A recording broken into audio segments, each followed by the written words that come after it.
Okay, so I'm here today with James Quinn and Kieran Devine. We're going to be talking about the Octagon Challenge. The first episode was out on Tuesday.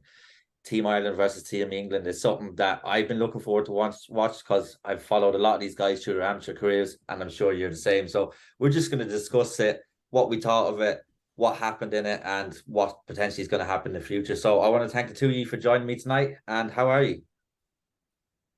Yeah, all good, mate. Thanks for having us. Yeah, pleasure, Mason. I'm very good. Just a little bit of an itchy eye for some reason, but yeah, other than that, fine. Perfect. So what did you make of the first episode? I really enjoyed it. Obviously, it was always going to be like an introduction to the fighters. And what I liked about this show is, and it's kind of with what I do and what yourselves do, I want to see people behind the fighter to notice, and that's what I guess the show gets you to show you up close and personal, which the Ultimate Fighter did at the start, but I think is very commercial now, compared to what it was. So I really like that aspect of it and learning about the English team, because I'd only be familiar really with George Staines, now I'm familiar with all of them, and it was really good to get an insight. Like, what did you make of the first episode so far? Octagon have made a crucial part of what they do is telling people's stories. Obviously, they've been big with Shem's story, obviously one of Team Ireland's coaches, and they've been really big with his story. I know they've told, Akon Wanless, his story, things like that. So the fact that I think we will get to know the fighters a lot. I think the house is going to be a big part of it, being in there, the fighters in there, the shenanigans, let's say, that they're going to get up to. I think it's going to be, if the first episode's anything to go off, it's going to be must-see television.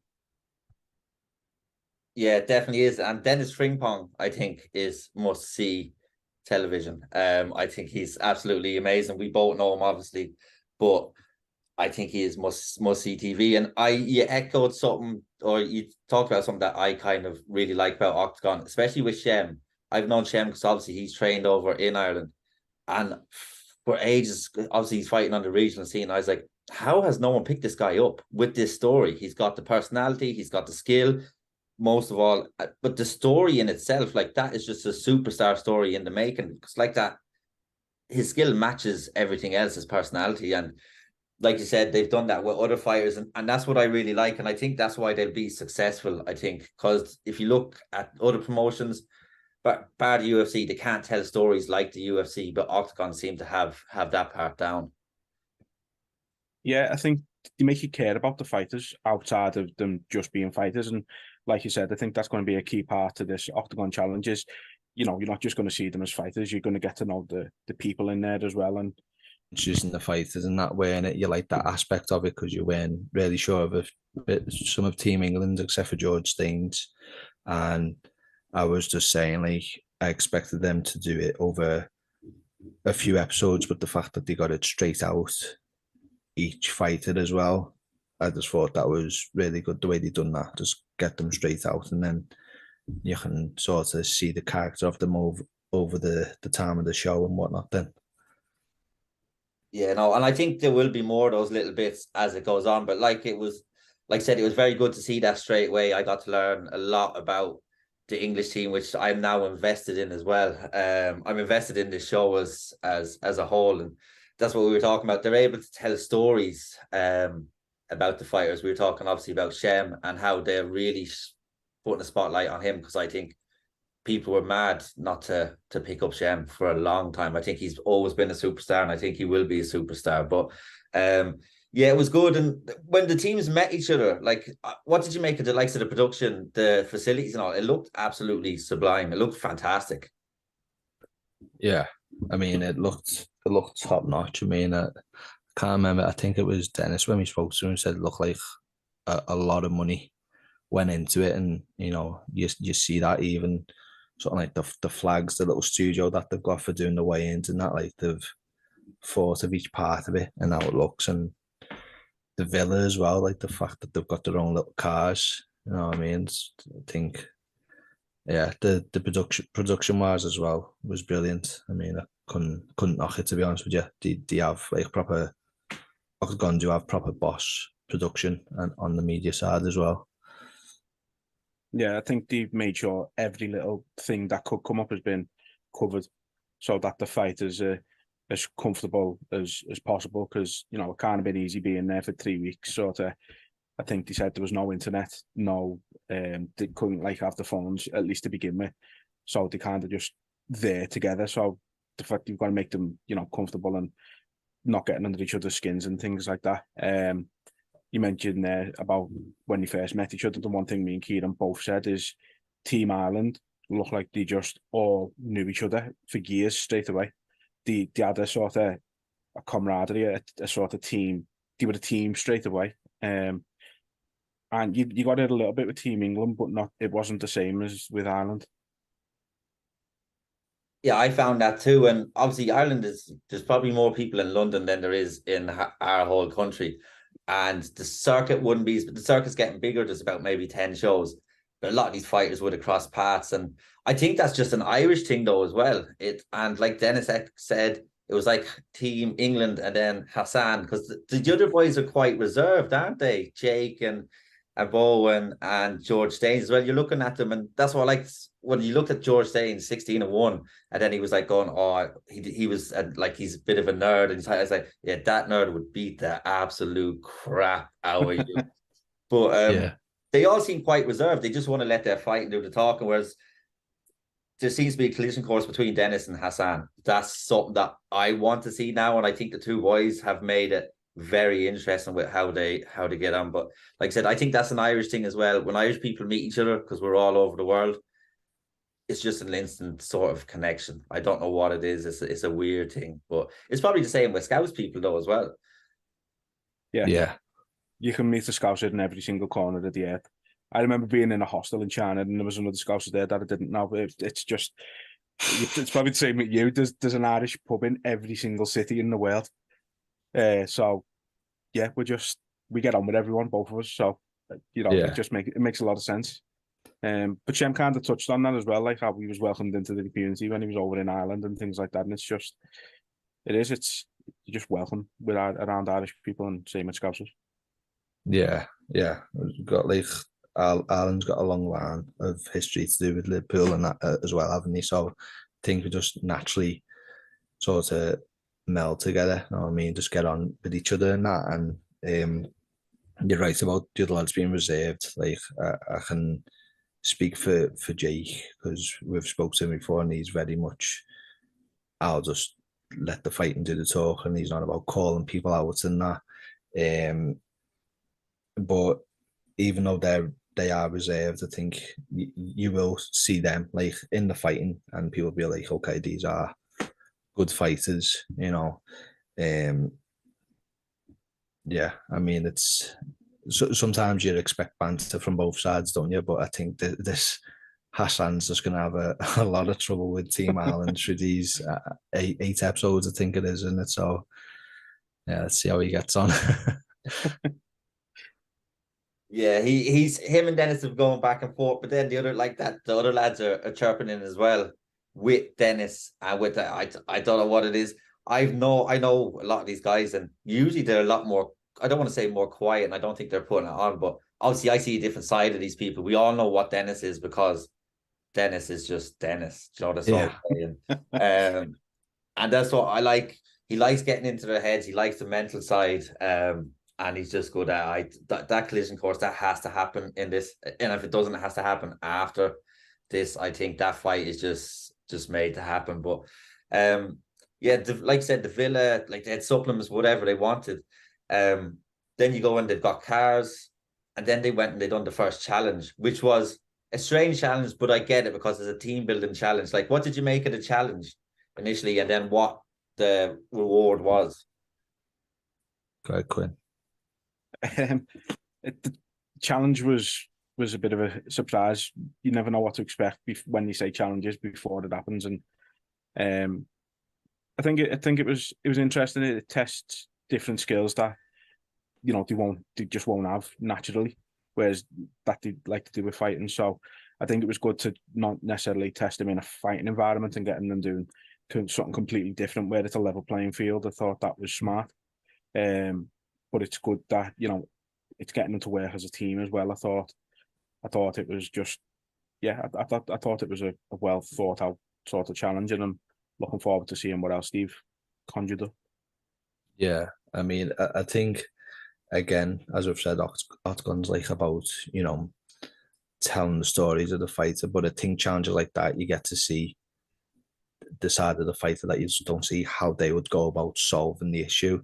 You're seeing them in a different environment, and I think it was Dennis, like, we're not mechanics, are we? We're fighters. We don't put things together. We take things apart, and I mean, like, you're getting to see their mentality towards it, and as Quinn said, I knew it's like a team building thing in it, so it's seeing how they can work together as well. And turns out that the challenges are actually very important, because, as you mentioned, the reward is you get to choose the fights. And when we spoke to them, Paddy mentioned he wouldn't have went with that first fight. So I think that's interesting. Where, like, depending on who win, it can go different ways. So yeah. Yeah, because styles make matchups, and like, obviously we'll get onto the fight later, but different styles or different fighters might suit a certain fighter to progress in the competition. But we'll talk about actually the coaches now that you brought up. Paddy, like, Paddy to us over here, obviously he's a man of people. He's actually a politician over here as well. He does a lot for the people. He passes a lot of legislations. There's a lot wrong in our country, as you probably know. It's the same in all countries, and Paddy's one of the people that wants to fix it. And as a fighter, obviously he was the first fighter on the Dublin card. He's a legend. His career was unfortunately cut short, but you can see now in Ireland, I see the fruits of his labour through his gym. Sean O'Bannon obviously getting to the UFC. He's got George as well, who's probably the best bantamweight in Ireland at amateur. I think he's going pro soon, and you've probably seen him on the show. Like, he's like that in real life. He's at every, providing Sean is not away, but the shows usually don't clash. He's at every amateur show, every regional show, and he wears his heart on his sleeve. And it was good to see someone like him go in, because he can bring that unity together, I think. And then you obviously have Shem, who I don't know what a lot of the people from the UK felt about him, obviously being coach on Team Ireland, but like I said, he was welcome to the community. He trained in Dublin Combat Academy, and he fought here, and he held titles here.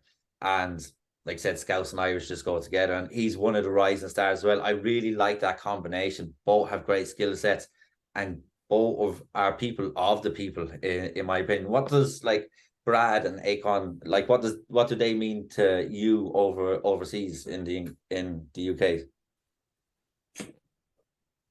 I think a lot of what you said about. Go ahead. Sorry, I think a lot of what you said about Paddy is, you can say the same for Brad. He's a legend of UK MMA. He's very focused on breeding the next batch of stars. Obviously, GB top team is going from strength to strength over in the UK. Got a lot of great fighters out of there, and it's all down to him. And obviously, the standout for him is, you'd probably say, Nathaniel Wood. So yeah, Brad's just, again, I don't really think you got to see too much of Brad in that episode. I feel like a lot of the focus was on. It felt like it was a bit more focused on Ireland that episode. Maybe the next one will be a bit more focused on England. So I don't think you got to see the true Brad Pickett just yet. But I spoke to Akon not so long ago as well, regarding this as well, and he was just talking about Brad and how he's just down to earth. He just gets on with every day. He's the most focused individual he's ever met. Type of guy who doesn't understand why he's famous. He said people will be going up to him asking him for autographs and pictures, and he'll kind of just be looking at them thinking, "Why are you asking me for this?" Because that's not what he got into. That's not what he got into it for. That's not his style. So I'm looking forward to seeing more of both of the English coaches, but as you say, the Irish coaches, I mean, they speak for themselves. I think Paddy, as you mentioned, is, he's a legend. As you say, he's one of the biggest stars Ireland's ever had. And Shem said it with us the other day, didn't he? There was no way he was draping the St. George's cross over them. So it was only ever going to be Ireland for him, trust us. But I do think the combination's really good.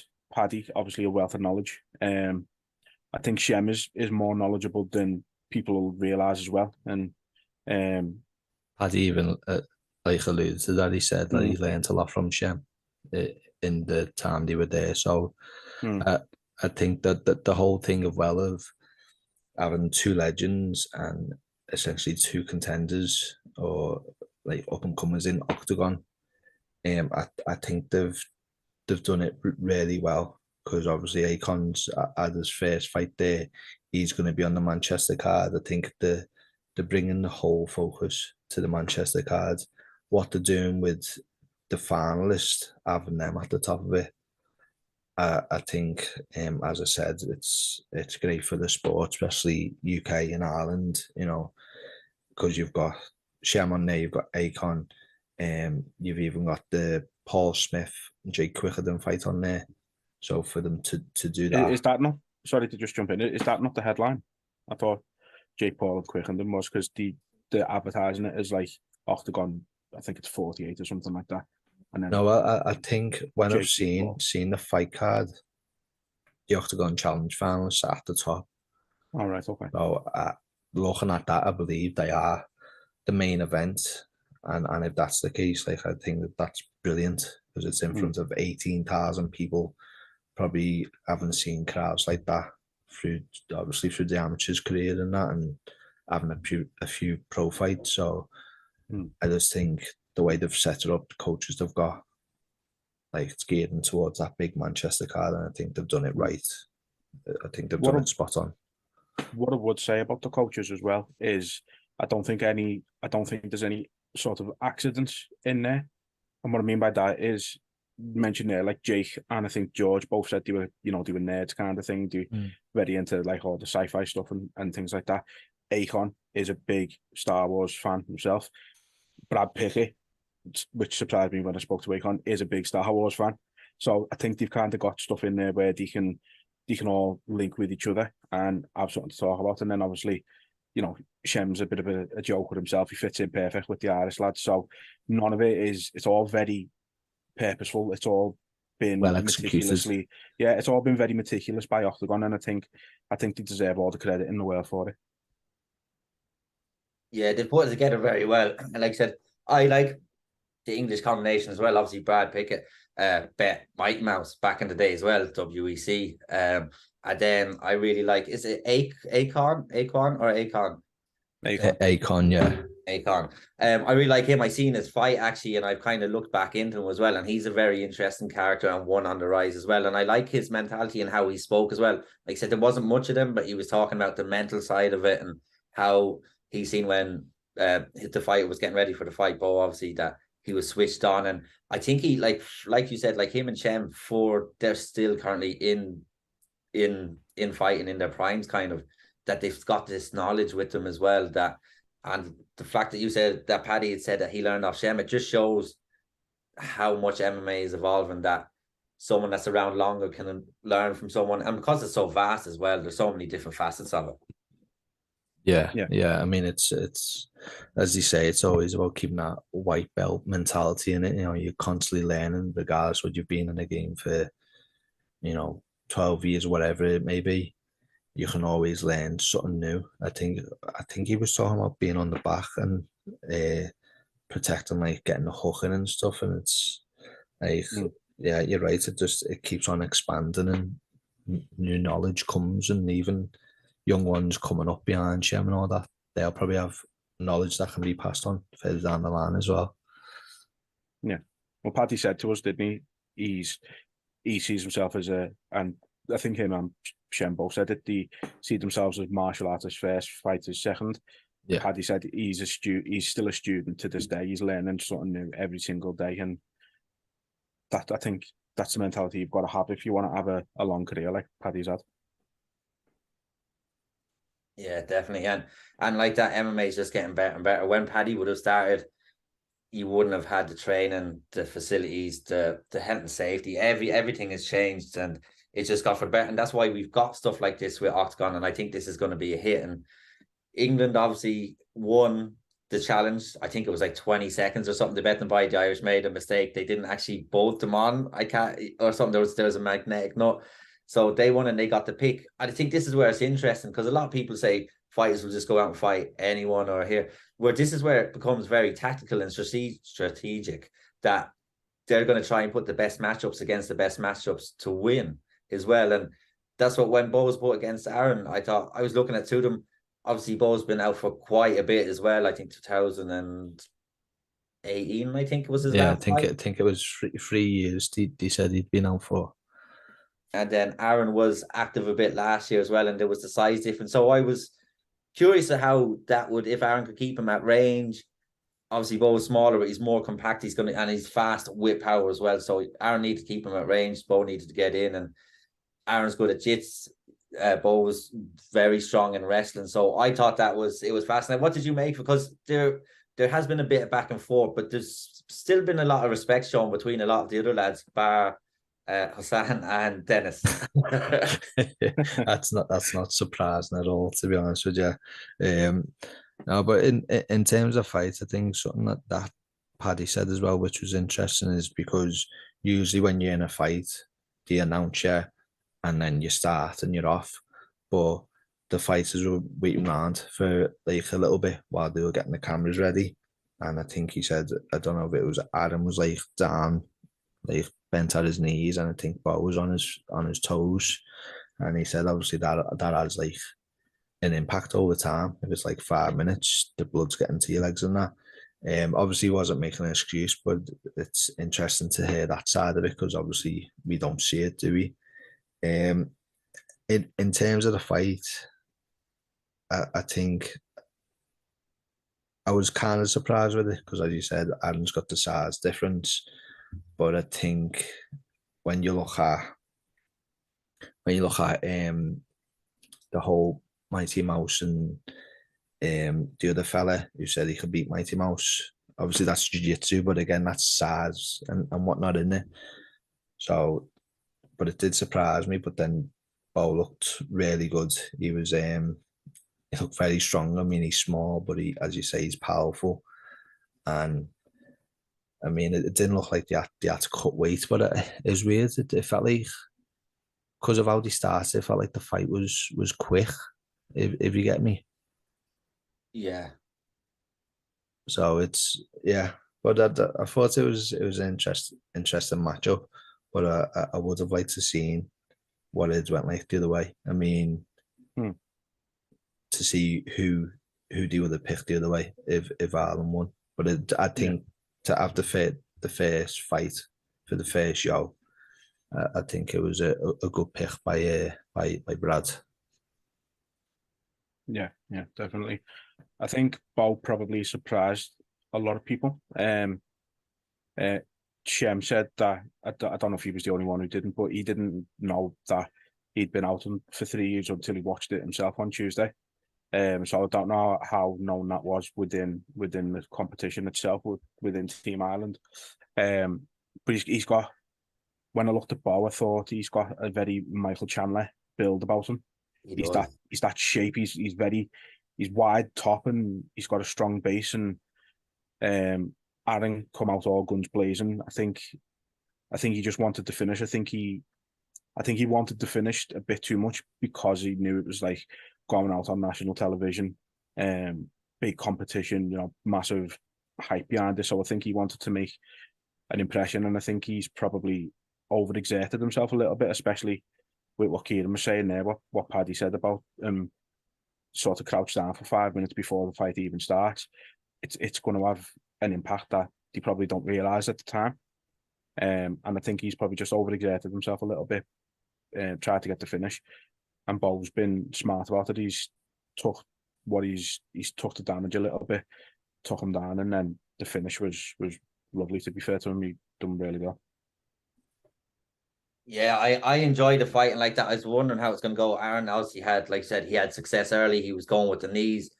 And then when it came to the wrestling, there was a couple of scrambles. Aaron got back up, and Aaron's Muay Thai, it was head movement, and it looked like he kind of went that way, and Bo kind of read it and he caught him beautifully as well. And something you mentioned as well about weight cuts, that they didn't look like they'd do much weight. What did you make? This made me laugh. The boys went to the shop to get drinks for Aaron and came back and started cooking bacon in the house. And when Dennis Fringpong said, lads, that's bad. That is bad. You can smell the bacon throughout the house. What did you like? That made me laugh. That was the typical kind of Irish thing to do. Yeah, I mean that was when he was in the bath, weren't he? Yeah. Was that? Yeah, yeah. I thought that was funny, but I'm wondering if that was also Armand making the chicken, because obviously later on you find the chicken gets set, doesn't it? So I'm wondering if that's him making chicken as well, but also just them making food. But I guess it wouldn't surprise me if each of them done it each time. You know what I mean? Because it's a joke, and obviously the most thing you want when you weight cutting or whatnot is food. You just want it done, and you want to get food and refueled. So I think it's just that banter, and it's the banter that you'd expect. Yeah, it was funny, like. Yeah, just same as Kieran. Really, it's just you get that sense with them, with Team Ireland, is they're all gonna sort of take the piss out of each other a little bit, have a good crack and get on with it. And then when it comes to Team England, they're gonna make sure that they know that they're there. Well, I say Team England, Hassan. They're gonna make sure Hassan knows they're there. Yeah, it's good fun, and I think they all sort of got that. But at the same, do you know what they're doing to each other? It's just a bit of their playfulness, I reckon. But it was good fun. Yeah, to stick with sort of the food bit as well, I think it was funny when Dennis was having a go at Hassan about his pasta portions. He's like, that's massive. Like, are you going to make weight in that? It's just little things like that. You know what I mean? That probably gets Hassan thinking, well, is that a big portion? As yeah, it's funny, It all did stuff look like like a that. big portion, to be fair, though, didn't it? Yeah, yeah, and that's the thing with Dennis, and he's going to call it how he sees it. Like, are you sure you're going to make weight? That's quite a big portion of pasta there. Yeah, no, I'm looking forward to the rest of it. But in terms of the results and what you were talking about earlier, Team Ireland came together quite quickly. I think this result is very important because I think this will actually help gel Team England more. They might come together a bit more. Like I said, they're not that they're not together, but it just seems that there was a connection with Ireland. I think winning this will help them bond for the next couple of episodes more, and I'm excited to see what is next. It looks obviously with Dennis, you're always going to have gold. You're always going to have gold, and then with the other lads. But what do you make a result and what it will do for England going forward in the competition? Yeah, I think you're spot on. To be fair, I think it will bring them together. Shem was saying it was important for this first fight because everyone now knows what to expect. It was a bit of an unknown. It's a different scenario than they've been in before. But look, like we said, the England lads are a bit more reserved, but I think getting that win quite convincingly in the end as well. It's only going to spare them all on, and I think, yeah, they won't want to lose the next challenge because I don't think I think whoever wins challenges will have the advantage in the fights. So England won't want to give that advantage up, but I do think it'll bring them closer together. Yeah. Do you think challenges will like impact you this mental side with that? It could do because if the same team's losing the challenges all the time and they've got it saying, and then they've got to clean the house as well. I know and they're not getting much time to do that.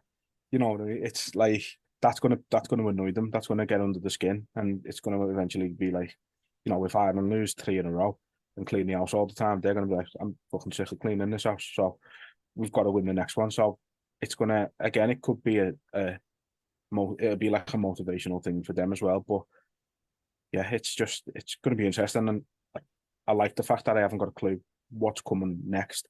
Like, it's left it in so many different sort of ways you think it could go. So I'm excited. I hope we see Dennis and Hassan next though, because I mean the way they end it, those two like clashing heads essentially. I'm hoping that's what it's gearing towards. That's what the sort of setting you up for. Because I think that would be a sick fight. But yeah, to go back to what you said, I think momentum's a big thing. I think morale will be high with Team England. They'll all be round bow. celebrating the win, especially after a long time out, and it'll just want to make them win more. But same as Team Ireland, I think that'll make them come together even more and want to win. So I think it goes both ways. I think it's going to motivate Team Ireland to win the next one, because they're essentially going to come together as well. But yeah, I think England will have a lot of confidence going into the next one. Yeah, I think it's pivotal now, the next fight as well. Like I said, the momentum's with England, and like I said, if people keep losing, it's going to get them motivating. So the next one is very crucial for Ireland to swing the momentum back in their way. And if England get the win, that just pushes on more, and I think that'll bring them more together. But overall, the show, I couldn't wait for it to come out. I was really happy with the product that I got from the guys. I was really happy with how Brian Lacey was in it and how he narrated it, and the shots, like just the production, everything was fantastic about it. And it was something that UK and Ireland fans can get invested in. And that's what I love the most, because MMA is geared more towards America. So I was very, very happy that we've got something like this with people that we know and we've talked to and interviewed before that we can really get excited about. So I was really happy with this episode, and I'm really looking forward to the next one. Yeah, same here. And I hope it suddenly continue, because I think it'd even be interesting to bring like the season ones back, to do some coaching roles, because they've been in that position before. But obviously that's getting a bit further ahead. But it's just, I think it's going to come off really well. And I think that will make them do even more seasons of it, even if it's not necessarily Team Ireland and England. I think, as I mentioned, you might do Scotland and Wales next. But, I think if they keep doing it, it's going to come off well. And it is. I'm looking forward to the next one. And that's the thing. I think they tried to make a difference, because obviously when you see it, it's like, oh, it looks like The Ultimate Fighter. But they've I think doing it UK and Ireland, in Team England and Ireland, it just opens it up more. So yeah, I am looking forward to the next one. Yeah, same. The concept is, it's not a new concept. It's not new to even Oktagon. You've done it before in sort of continental Europe, but we've never had anything like this in the UK or Ireland, and I think it's absolutely huge for the regional scenes, both in Ireland and over here in the UK. It's going to be enormous. It gives people another platform to work towards.